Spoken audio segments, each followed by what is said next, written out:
âgés, fidèles, chantons ce cantique juste avant la prédication.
Vous êtes bien installés? Oui. Non, moins trop. Bien, de quoi avons-nous commencé à parler la semaine dernière? La Trinité. La Trinité. On a fait une grande introduction la semaine dernière sur la Trinité. On a parlé, nous avons dit que Dieu le Père n'est pas Dieu le Fils n'est pas Dieu le Saint-Esprit, Dieu le Saint-Esprit n'est pas Dieu le Père non plus. Donc nous avons vu plusieurs points ensemble la semaine dernière et ce matin, nous allons prendre le temps d'étudier Dieu le Fils. Et Dieu voulant, la semaine prochaine, ce sera Dieu le Saint-Esprit. Alors vous dites, mais on n'a pas fait Dieu le Père. Ben, il n'y a pas besoin de le faire, puisque la Trinité, justement, ceux qui nient la Trinité disent, il n'y a pas Dieu le Père, Dieu le Fils, Dieu le Saint-Esprit, il n'y a que Dieu le Père. Bon, tout le monde est d'accord en tout cas sur le fait de dire qu'il y a Dieu le Père. Donc, nous allons voir ce matin Dieu le Fils. Avant de voir ça, une petite question. Pourquoi, si vous deviez expliquer sans passage biblique, pourquoi pourriez-vous dire que nous pouvons considérer comme Jésus comme étant Dieu? Vous n'avez pas de passage biblique à donner et vous voulez me convaincre que Jésus est également Dieu. Qu'est-ce que vous me diriez? Parce qu'il a le pouvoir de pardonner les péchés du monde, des gens. Il a le pouvoir de pardonner les péchés, d'accord? Il est mort et il est ressuscité. Il est mort et il est ressuscité. Il est mort et il est ressuscité. On vit sur la terre grâce à lui. Pardon? On vit sur la terre grâce à lui. On vit grâce à lui. Alors moi de mon côté non chrétien, je dirais ça ne prouve pas que Jésus-Christ est Dieu. Hein? Ok? Quoi d'autre? Qu'est-ce que vous pourriez dire d'autre? Il là je vous posais la question au cas où vous n'avez pas de Bible, vous n'avez pas de verset en tête, ok? Donc effectivement, vous avez dit des choses intéressantes sur lesquelles nous allons venir. C'est toi, Patricia, qui a parlé, qui a donné sa vie sur la croix, c'est ça? Bon. J'ai une petite question comme ça. Est-ce que Dieu peut mourir? Non. Bien sûr. Mais si Jésus est Dieu, Jésus est bien mort. Je ne vais pas vous envoyer, mais vous allez voir où je veux en venir. Il a pris Ok. La question est simple. Est-ce que Dieu, je ne dis pas ce que Dieu le Père, Dieu le Fils, est-ce que Dieu peut mourir? Ben, la réponse peut être oui, mais ce n'est pas la mort que nous connaissons nous. D'accord? Puisque Jésus, et c'est ce que nous allons voir ensemble, Jésus est Dieu. Est-ce que Jésus est bien, bel et bien mort? Physiquement? Oui. Oui, et ça, c'est important de le dire. Parce que certaines personnes, comme par exemple, il y a deux versions chez les musulmans qui disent c'est quelqu'un d'autre qui a pris la place de Jésus, ok, ou ça c'est ce qu'ils pensent en majorité, ou alors ils peuvent dire mais en fait il n'est pas complètement mort, il est tombé dans un certain coma et puis il s'est réveillé ensuite, ok, mais Jésus-Christ est bel et bien mort et ressuscité. Alors, je ne vais pas me contenter simplement de vous parler de la personne de Jésus-Christ ce matin, mais bien de sa divinité. Chose importante, la divinité de Jésus-Christ. Qu'est-ce qu'on entend par divinité de Jésus-Christ? Moi, j'y connais rien. Et je vous pose la question, c'est quoi la divinité de Jésus-Christ? Ça veut dire quoi? Qu'est-ce que vous me dites? Mais c'est qu'il est le roi des cieux, Il a dit, N'attendez pas une réponse de ma part, parce que là, pour l'instant, là, pendant quelques secondes, je suis complètement ignorant et athée. Hein. il a dit, je viens du Père et je vais vers le Père quand il est parti, quand il a pris congé de ses disciples. D'accord, donc ça prouve sa Je divinité. vais partager la gloire que j'avais à Rome. Il l'a dit. Voilà. D'accord. Donc moi, l'athée, je dis, je peux comprendre que Jésus-Christ a quitté pendant un moment sa gloire avec le Père et qu'il la retrouve, mais ça ne prouve pas qu'il est divin. Tu veux savoir ce qu'il a. Christ, moi, je veux que vous me disiez, parce que j'y connais rien, qu'est-ce que vous entendez par la divinité de Jésus-Christ? C'est quoi la divinité? Pourquoi est-ce que vous pouvez dire que Jésus est divin? Il est sans péché. Il est sans péché, d'accord? Il a reçu des pouvoirs pour pardonner les péchés et accomplir des miracles sur terre que seul un Dieu peut accomplir. D'accord. Il y a des miracles que personne ne peut accomplir. Alors, je reprends je laisse ma cape d'athée et il faut bien faire attention aux mots qu'on utilise. Comme par exemple, alors, dans le fond, je comprends ce que vous voulez dire. Ok? Vous avez dit, il a reçu des pouvoirs. Dans mon esprit, moi si je suis athée, dans mon esprit, il a reçu des pouvoirs, c'est-à-dire qu'avant il n'en avait pas. Vous voyez combien c'est important? Parce que si on part dans cette idée-là, je deviens témoin de Jéhovah. Il a reçu des pouvoirs? Non, il les avait ces pouvoirs. Il les a toujours eu ces pouvoirs. Ok? Non.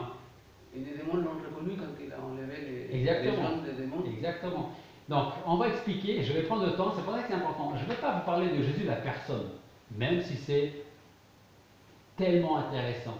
Je veux m'appuyer par rapport à la Trinité, je veux m'appuyer sur la divinité de Jésus-Christ. Parce que si nous prétendons que Jésus-Christ est Dieu, c'est-à-dire que Jésus-Christ est divin. Donc, qu'est-ce que veut dire de quoi on parle quand on parle de la divinité de Jésus-Christ? Alors, ceux qui aujourd'hui nient la divinité du Seigneur, comme par exemple, entre autres, les témoins de Jéhovah, ça peut être aussi les musulmans, ça peut être bien sûr les juifs, hein, ça a été le cas à son époque, c'est encore aujourd'hui, pour la plupart. Ceux qui aujourd'hui nient la divinité du Seigneur nient par la même occasion la Trinité. Ces gens ne veulent pas accorder à Jésus-Christ l'égalité avec Dieu.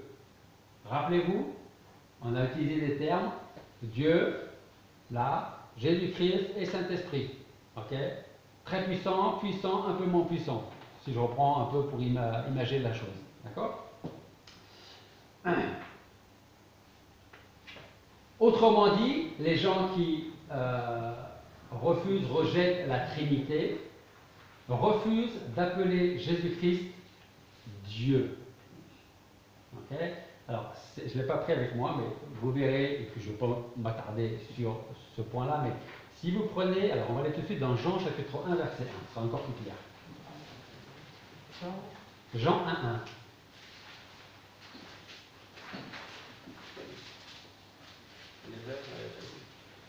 On va voir ce tout premier verset.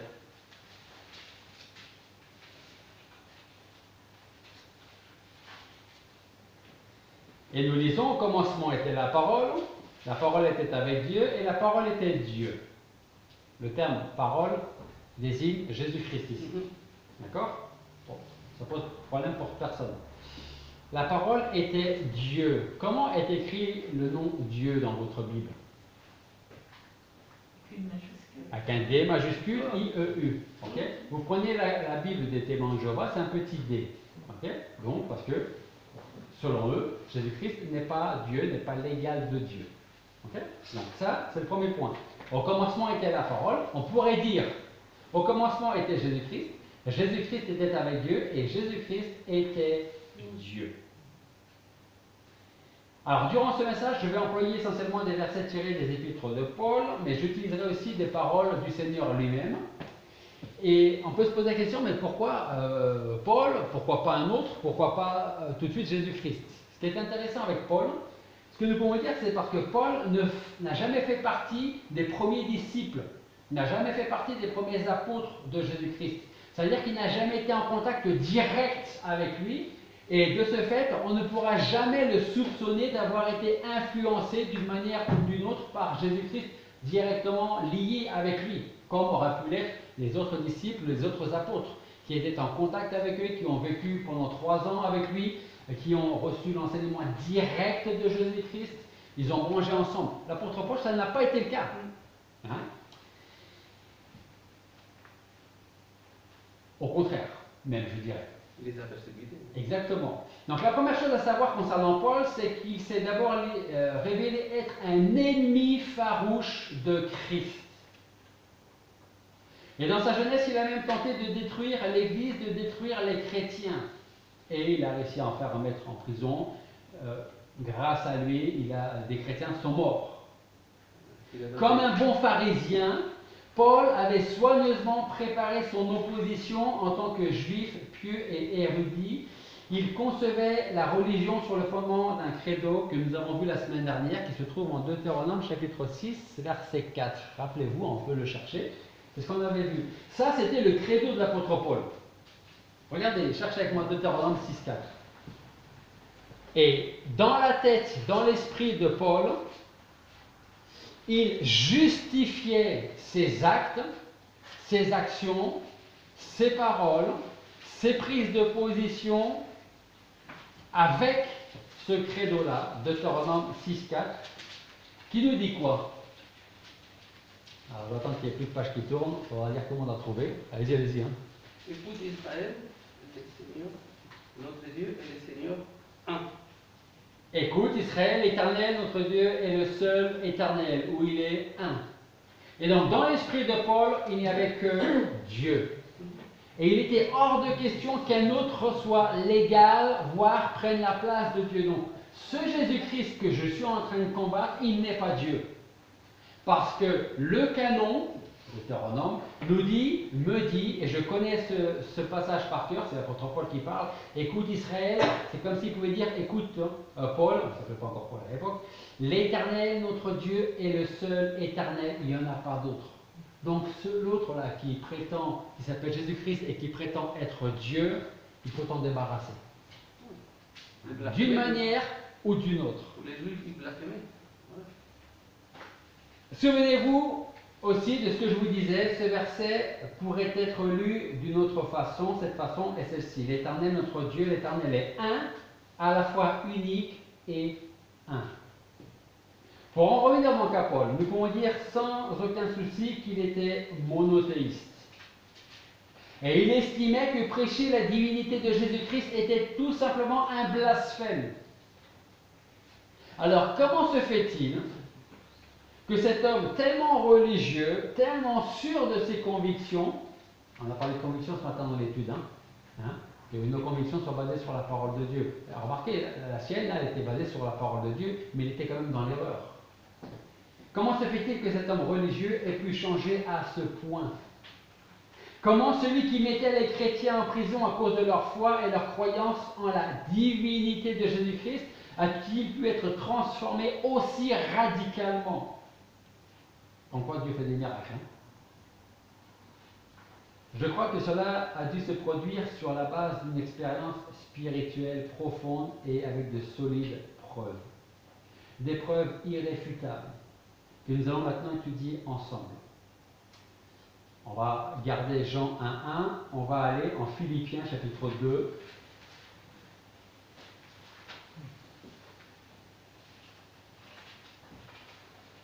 Philippiens chapitre 2 à partir du verset 5.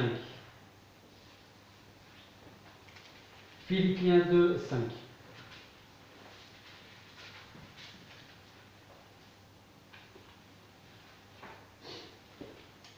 Ayez en vous les mêmes sentiments que Jésus-Christ, lequel était en forme de Dieu, il n'a point regardé comme une proie à saisir d'être égal à Dieu, mais s'est dépouillé lui-même, ayant pris la forme de serviteur, devenant semblable aux hommes.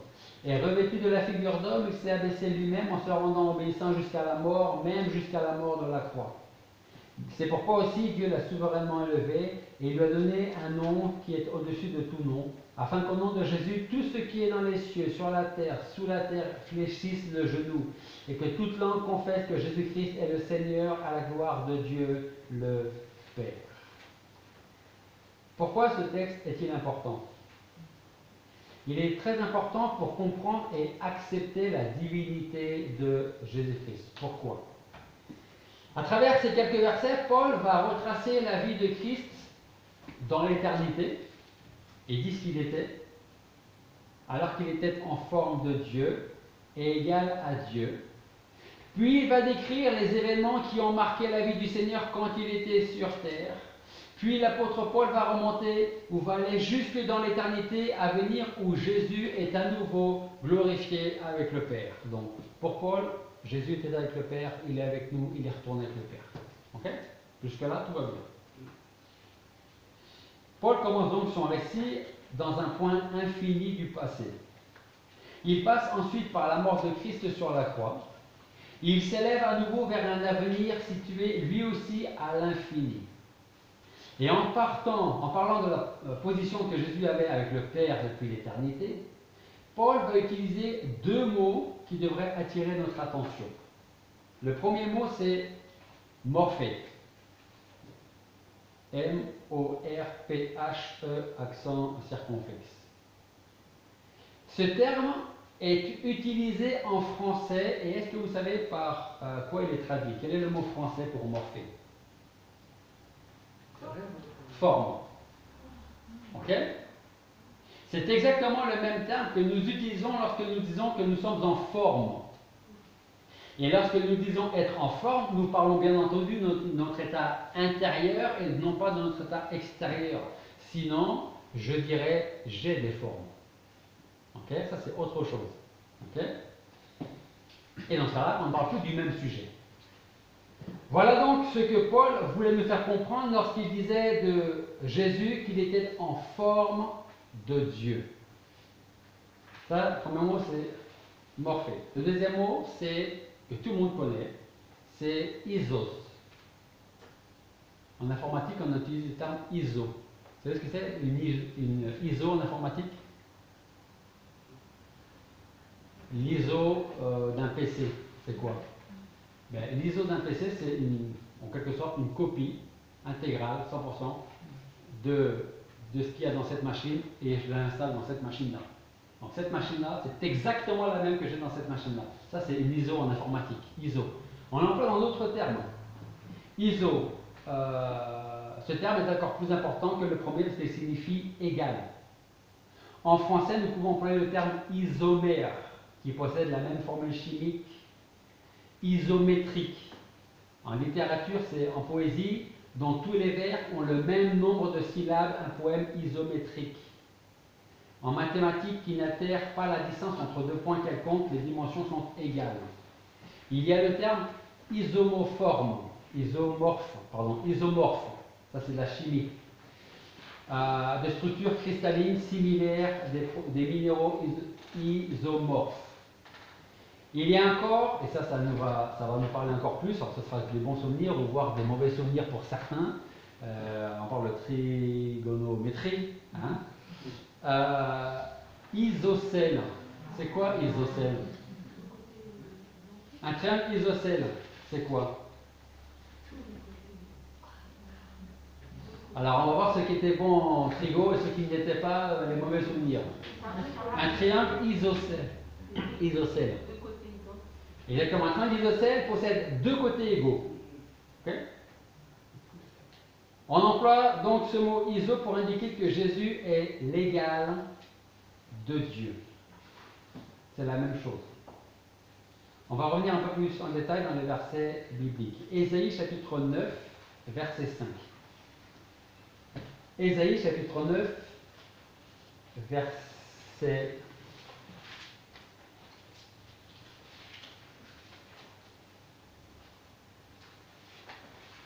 Je crois que c'est plutôt le verset 6.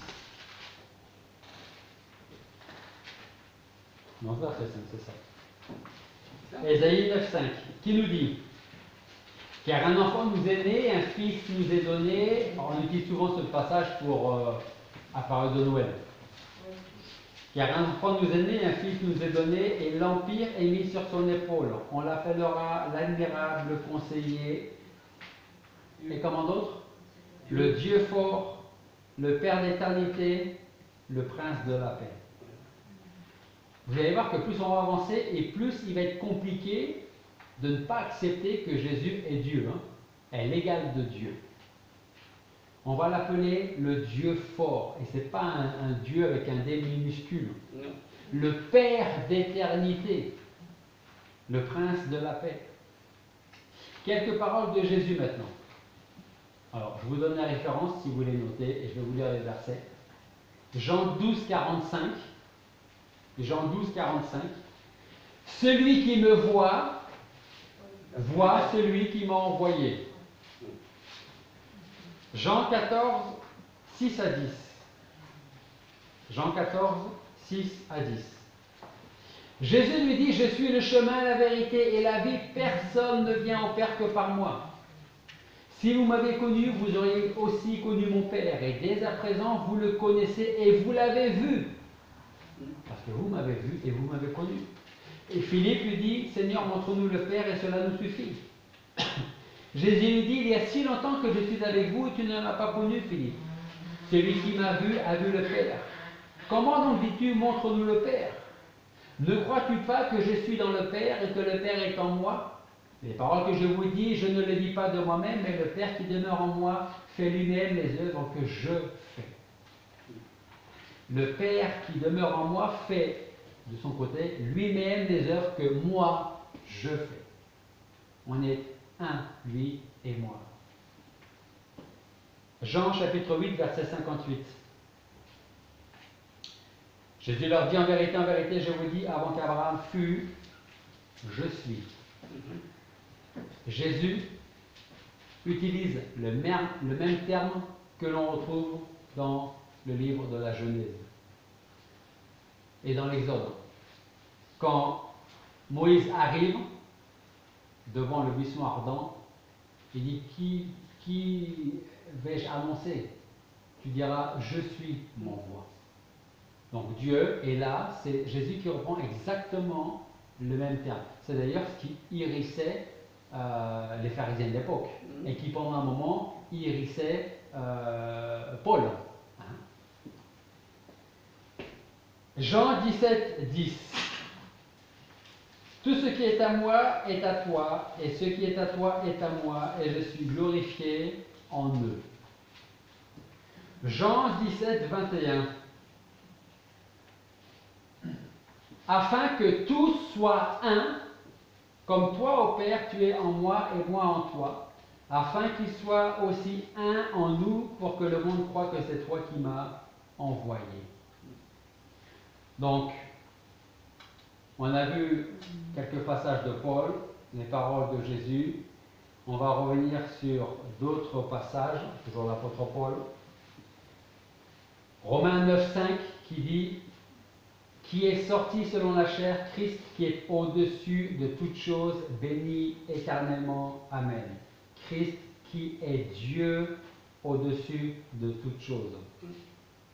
Qui c'est qui dit ça? C'est celui qui, quelque temps avant, ne l'aurait même jamais pensé. Qui est Dieu au-dessus de toutes choses, béni éternellement. Colossiens chapitre 2, verset 9. Nous lisons, car en lui, toute la plénitude de la divinité habite corporellement. 1 Timothée chapitre 3, verset 16. 1 Timothée 3, 16. Et de l'aveu de tous, le mystère de piété est grand.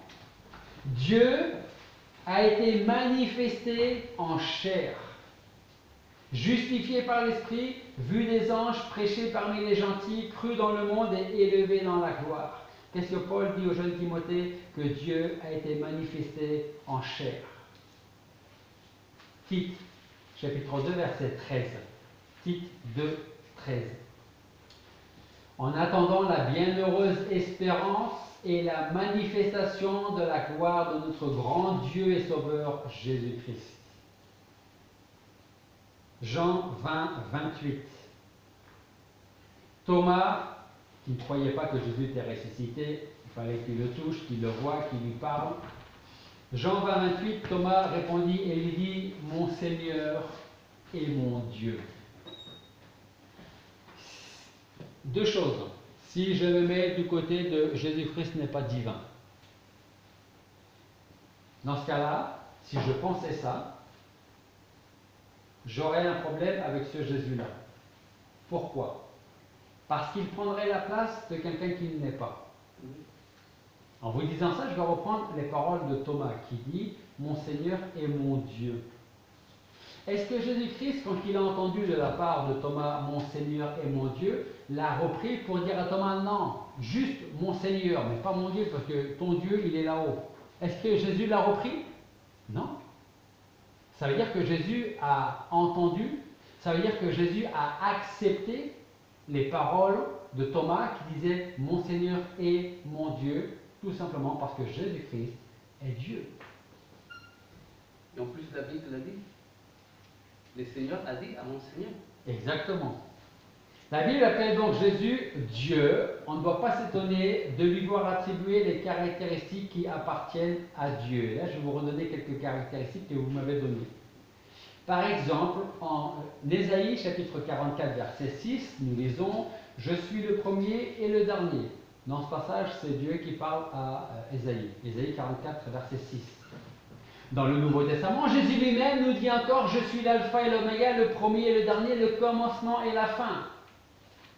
Ésaïe 44, 6, Dieu parle avec Ésaïe « Je suis le premier et le dernier ». Jésus-Christ, dans Apocalypse 22, 13, parle avec Jean, il dit « Je suis l'alpha et l'oméga, le premier et le dernier, le commencement et la fin ». Si Yahvé est Dieu, Jésus-Christ l'est également. Dieu ne change pas. Vous êtes d'accord avec ça? Est-ce que Jésus change? Non plus. Hébreux 13, 8, nous lisons « Jésus-Christ est le même hier, aujourd'hui et pour l'éternité ». Dieu est omniprésent, présent partout. Jésus l'est également. En Matthieu 18, 20, nous lisons « Car où il y a 2 ou 3 personnes assemblées en mon nom, je suis là au milieu d'elles. » Donc si Jésus-Christ n'était pas omniprésent, je ne suis pas certain qu'il soit là avec nous aujourd'hui. Peut-être qu'il serait dans une autre assemblée, là où 2 ou 3 sont assemblés en son nom. Mais le Seigneur dit, là où 2 ou 3 à travers le monde sont assemblés en mon nom, je suis aussi au milieu d'eux. Donc il est là avec nous aujourd'hui, comme il est dans toutes les églises où il est fidèlement prêché. Dieu est tout-puissant? Oui. Jésus aussi. Philippiens chapitre 3, verset 21. nous pouvons lire que Jésus a le pouvoir de s'assujettir toutes choses, comme Dieu. On a dit que Dieu était omniprésent, Dieu est omniscient. Ça veut dire quoi qu'il est omniscient? Il sait tout. Jésus aussi. Il peut lire au plus profond de notre cœur comme il le fit avec celui qui devait le trahir, Judas. Il annonce à Pierre qu'il allait le renier par 3 fois. Est-ce que Jésus s'est trompé? Non. Est-ce que, comme l'a dit Hugo tout à l'heure, est-ce que ce n'est pas, si je reprends les paroles des pharisiens, seul Dieu peut pardonner les péchés? Il se prend pour qui, lui, pour pardonner les péchés? Hein? Effectivement, seul Dieu peut pardonner les péchés. Mais c'est parce que Jésus-Christ est Dieu qu'il peut également pardonner les péchés. C'est pour ça que il a dit, quand vous revoyez l'image du paralytique qui, par exemple, descend par le toit avec ses amis, qui le descendent par le toit, où le Seigneur lui dit, mon fils, tes péchés te sont pardonnés. Et là, vous pouvez imaginer la colère, la furie dans le cœur, dans l'esprit des pharisiens. Mais il n'y a que Dieu qui peut pardonner. Il se prend pour qui, lui? Il se prend pour Dieu parce qu'il est Dieu. Il pouvait le dire et il pouvait le faire parce qu'il est Dieu. Et j'insiste sur dire et faire. Parce que moi, je ne suis pas Dieu, mais je peux dire tes péchés te sont pardonnés. Mais j'ai quoi comme pouvoir, moi, pour pardonner ses péchés ou ceux de quelqu'un d'autre? Zéro. J'ai que ma parole, et ça vaut 0. Mais le Seigneur, quand il le dit, non seulement il peut le dire, mais il peut le faire. Et il l'a fait aussi pour nous. Il peut le dire, il peut le faire, parce qu'il est Dieu. Autre chose.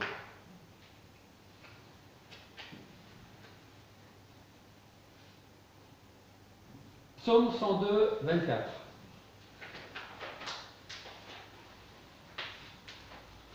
J'allais vous poser une question et voir le verset à la fin, mais on va d'abord lire le verset. Psaume 102, 24.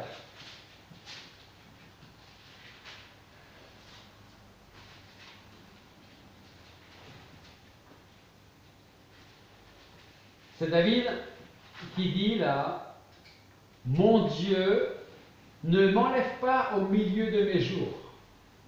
Tes années sont d'âge en âge, tu as jadis fondé la terre et les cieux sont l'ouvrage de tes mains.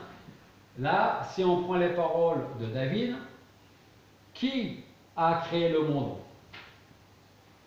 Dans les propos, dans les paroles de David. Dieu. En même temps, il nous dit dans la parole concernant Jésus, en Colossiens 1, 12 à 17, rendant grâce au Père qui nous a rendus capables d'avoir part à l'héritage des saints dans la lumière, qui nous a délivrés de la puissance des ténèbres, qui nous a fait passer dans le royaume de son Fils bien-aimé, en qui nous avons la rédemption par son sang, la rémission des péchés, car c'est lui qui est l'image de Dieu invisible, le premier-né de toutes les créatures. Verset 16. Car c'est en lui, en Jésus, qu'ont été créées toutes choses dans les cieux et sur la terre, les visibles, les invisibles, les trônes, les dominations, les principautés, les puissances. Tout a été créé par lui, Jésus, et pour lui, Jésus-Christ. Et le verset 17 nous dit, il est avant toute chose et toute chose subsiste par lui. Qui gouverne l'univers? Dieu. Et une fois encore, la Bible nous dit que de Jésus que toute chose subsiste par lui. Qui, sinon Dieu, ressuscitera les morts et jugera le monde au dernier jour? C'est Dieu. Là encore, nous pouvons lire dans les Écritures en Jean 5, 28, « Ne soyez pas surpris de cela, car l'heure vient que tous ceux qui sont dans les sépulcres entendront sa voix, sortiront, savoir ceux qui auront fait bien en résurrection de vie et ceux qui auront fait mal en résurrection de condamnation. » Dans la même idée, nous avons 2 Corinthiens 5, 10. 2 Corinthiens 5, 10 qui nous dit « Car il nous faut tous comparaître devant le tribunal de Christ afin que chacun reçoive selon le bien ou le mal qu'il aura fait étant en son corps. » Qui d'autre que Dieu peut accorder la vie éternelle? La Bible, là aussi, est claire. Jean, chapitre 10, verset 28, Jean 10, 28 nous dit: Jésus, je leur donne la vie éternelle, elles ne périront jamais, et nul ne les ravira de ma main. Qui, en dehors de Dieu, peut envoyer le Saint-Esprit, qu'on va voir la semaine prochaine, Dieu voulant? Qui, en dehors de Dieu, peut envoyer le Saint-Esprit? Qu'a promis Jésus à ses disciples et à son Église, juste avant qu'il reparte au ciel? Je vous enverrai un autre consolateur, le Saint-Esprit. Toutes les paroles de Jésus, alors qu'il était sur terre, sont des paroles ayant autorité. Vous voyez qu'il y a des négociations qui ont lieu entre l'Ukraine et la Russie, entre des dirigeants de l'Europe et des dirigeants de la Russie, de l'Ukraine. Si vous prenez les dirigeants, des représentants de l'Ukraine qui parlent avec des représentants de la Russie, vous avez certainement remarqué qu'il n'y a ni Zelensky ni Poutine entre eux. Ils ne se sont pas réunis, en tout cas pour l'instant, pour discuter. D'un côté comme de l'autre, ils envoient des gens parler pour eux.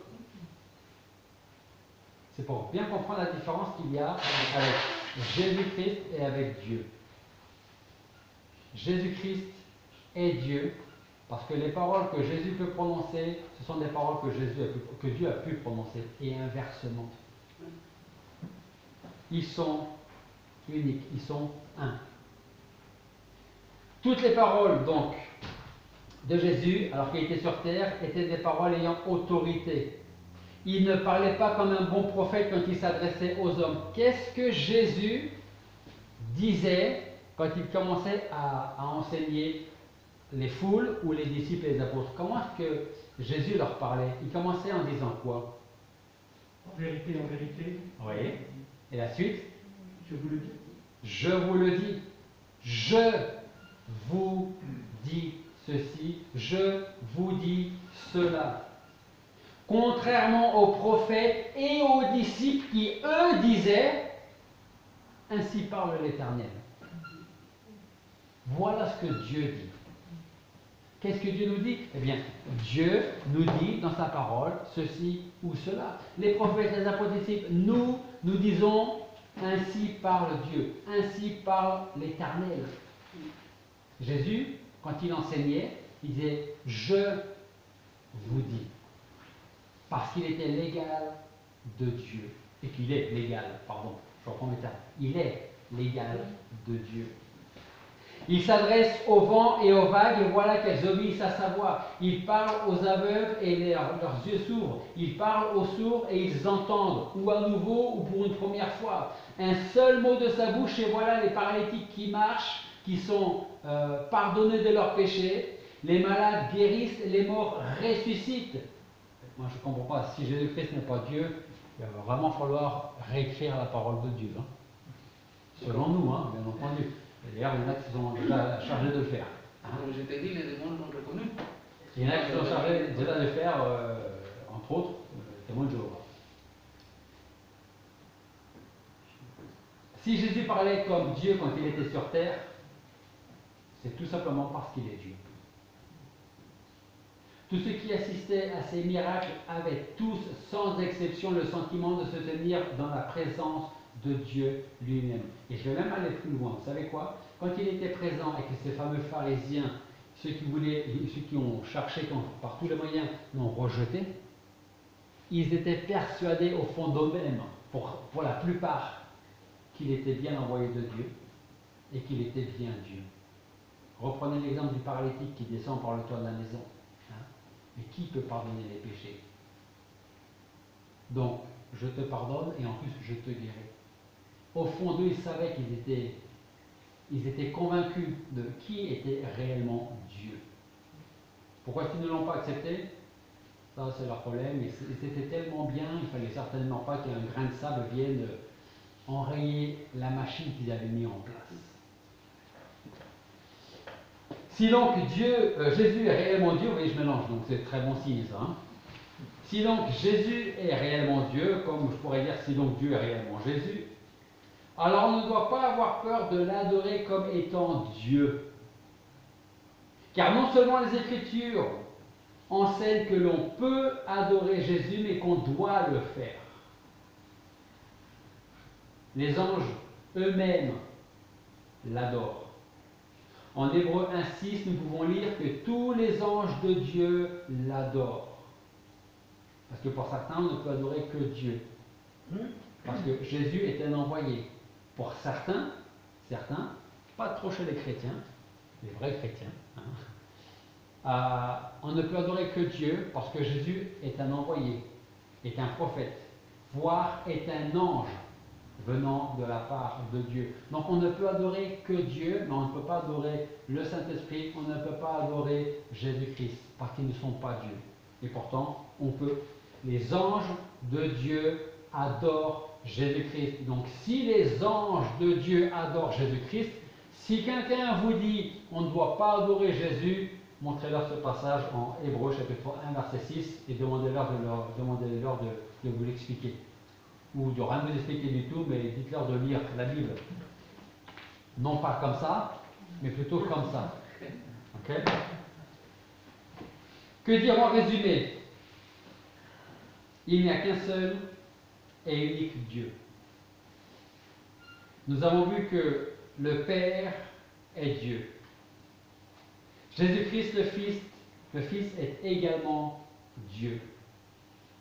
Ces deux personnes, rappelez-vous, on a dit la semaine dernière qu'on utilisait ce terme de personne pour comprendre